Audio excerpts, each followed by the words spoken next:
It's time to embark on an epic journey through the intricate labyrinth of Immanuel Kant's mind. This 18th century thinker, he didn't just nudge the philosophical boat. He capsized it, rebuilt it, and he sailed it into uncharted waters. So grab your thinking cap or your powdered wig if you're feeling more historically accurate, and let's dive in to Kant's mind.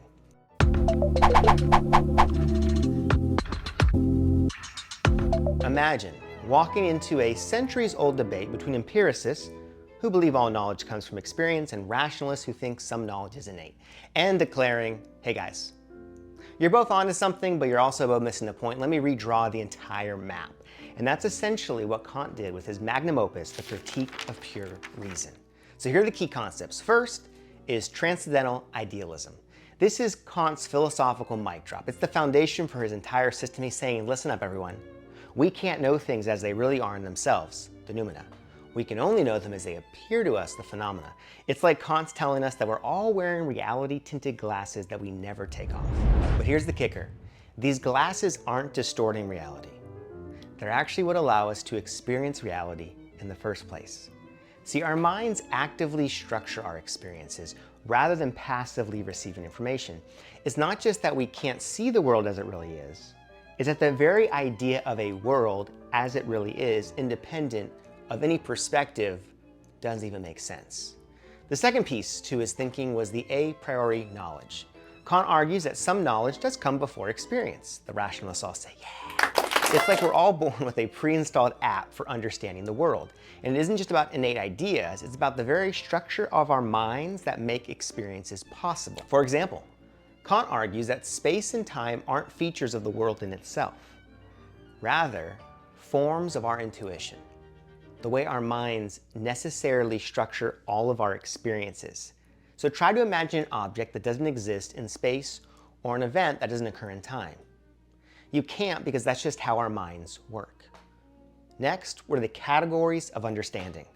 And so Kant lists 12 categories that our minds use to make sense of the world. And then he divided into 4 groups. The first was quantity, and that was unity, plurality, and totality. Next was quality, which was reality, negation, limitation. Third was relation, which was substance and accidents, cause and effect, and reciprocity.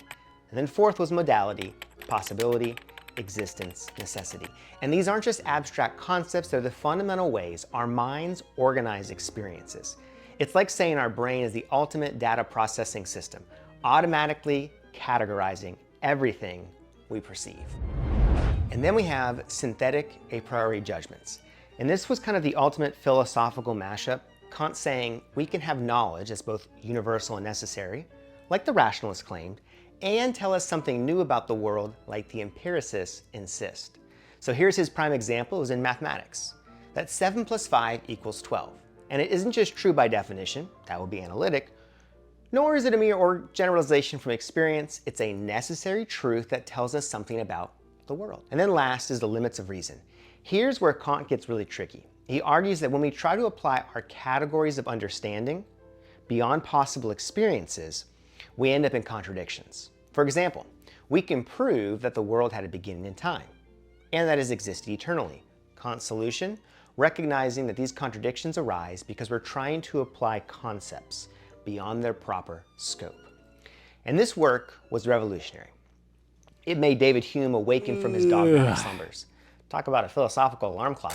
But it wasn't just Hume. Kant's cornucopia revolution in philosophy, it changed the entire landscape of Western thought. After flipping the epistemological table, Kant decides to renovate the entire house of ethics. He does this in the Critique of Practical Reason. And it's all about how we should act, and it's more compelling than a season finale cliffhanger, if you're into theology, philosophy, and the things that really matter in the world. Here are some of the key ideas. The first key idea is the categorical imperative, and this is the headliner of Kant's ethical show. And it comes in 3 formulations. First is the formula of universal law. Act only according to the maxim by which you can at the same time will that it should become a universal law. It's like the golden rule got a PhD, that before you act, ask yourself, what if everyone did this? If the answer makes you cringe, don't do it. The second piece was the formula of humanity.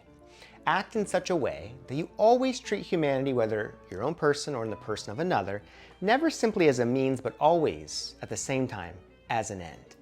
It's Kant's way of saying, don't use people, bro. And then we have the formula of the kingdom of ends. Act according to maxims of a universally legislative member for a mere possible kingdom of ends. You're probably thinking, what? Imagine a moral utopia where everyone follows the categorical imperative. Make your actions fit into that world. The second piece for Kant was duty-based ethics. Kant's not interested in consequences. He's all about intentions. It's not what you do, it's why you do it. And he argues that an action only has moral worth if it's done from duty, not from inclination. So an example, if you help someone because it makes you feel good, that's nice, but not truly moral. If you help them because it's the right thing to do, even if you don't want to do it, that's moral. It's the philosophical equivalent of your mom saying, it's the thought that counts, but taken to the extreme. The third piece to his ethics was the anatomy of the will. And Kant drops the mic with the idea that true moral worth comes from freely choosing to do the right thing, not from external pressures or desires. It's like he's kind of saying, be your own moral boss. And this is huge because Kant's arguing that our capacity for moral self-governance is what gives humans their special dignity, that we're not just slaves to our desires or social conditioning, we can rise above and choose to do what is right. And the last piece, the postulates of practical reason. And here's where things get wild. Kant argues that for morality to make sense, we must postulate on three things. First is the immorality of the soul, because becoming perfect morally would take an infinite amount of time. Second, the existence of God, as a guarantor that happiness will ultimately align with virtue. And then three, free will, because without it, moral choices would be impossible. Now, Kant's not saying these things definitely exist, but that we have to act as if they do for morality to be coherent. It's like he's reverse engineering the foundations of traditional religious belief from pure practical reason. This work has had philosophers scratching their heads for centuries. It is the philosophical equivalent of a timeless classic. Everyone knows it, even if they don't fully understand it. And let's be honest, who fully understands Kant? I don't even know if he does. And then we have for his third major critique, the critique of judgment. Kant decides, I'm going to bridge the gap between the theoretical reasoning of his first critique and the practical reasoning of the second. It's like he's trying to connect the world of is with the world of ought, but more flowers and sunsets. So here are some of the key concepts. First, there are aesthetic judgments.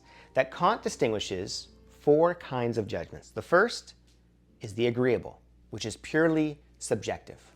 I like tacos. But is that really subjective? I like the 49ers. Then there is the good, which is objective based on concepts. This is a good hammer. Third is the beautiful, subjectively universal, like the sunset is beautiful. And then there's the sublime, which is overwhelmingly vast or powerful. The ocean is sublime. Second was subjective universality. Kant saying that when we call something beautiful, we're making a subjective judgment, but expecting everyone to agree. It's like posting a sunset pic on Instagram and expecting everyone to hit that like button. Why do we expect this agreement? Because Kant argues the judgment of beauty is based on the free play of our cognitive faculties, which we assume are the same in all humans.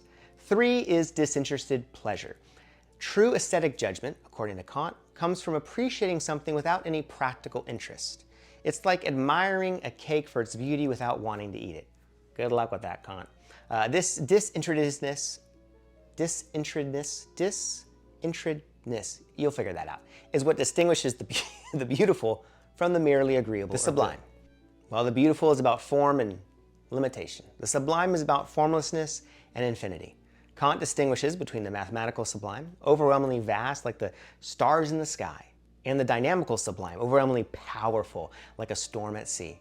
The sublime makes us feel small, but also uplifts us by reminding us of our rational, moral nature that transcends the physical. And then we come to teleological judgment. This is the second part of the critique, where Kant explores how we understand the purposefulness in nature. It's like he's asking, is that tree really trying to grow, or do we just see it that way?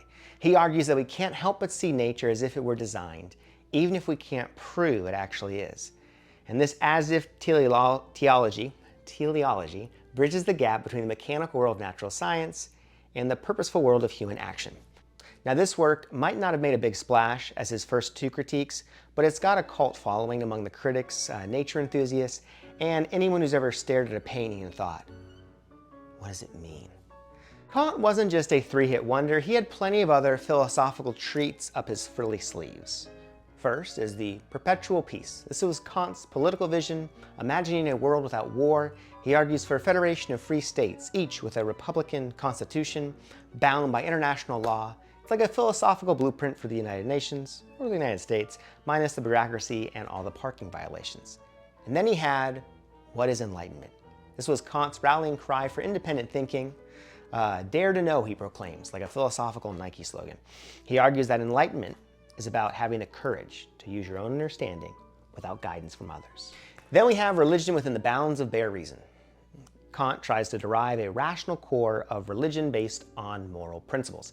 It's like he's saying, hey, let's keep the ethical parts of religion and ditch the superstition. Now, as you might imagine, this did not make him very popular with any of the religious authorities of his time. And then we have metaphysics of morals. This was Kant's attempt to apply his ethical principles to concrete issues of law and virtue. It covers everything from property rights to marriage to telling lies. It's like an 18th century philosophical version of advice column. Ask Kant. And then we have anthropology from a pragmatic point of view. This was Kant's foray into what we now call the social sciences, and it's full of some fascinating but also kind of cringeworthy observations. So there you have it, Kant's philosophical smorgasbord in all its mind-bending glory.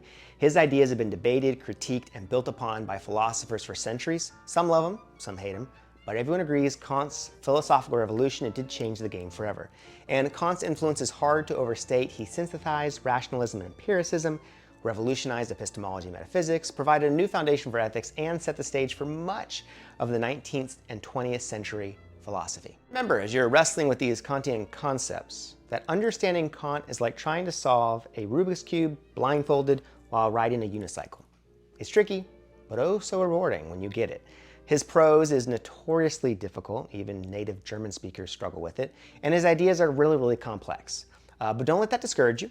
Grappling with Kant's ideas is a philosophical rite of passage. So keep flexing those mental muscles and don't forget to question everything, but do it systematically and with an awareness of the limits of human reason. Kant would want it that way. And by the way, next time someone asks you, can't you do something? You can reply categorically yes, but only if I can will it as a universal law without treating humanity as an end in itself within a possible kingdom of ends. And then sit back and watch their eyes glaze over or watch them roll.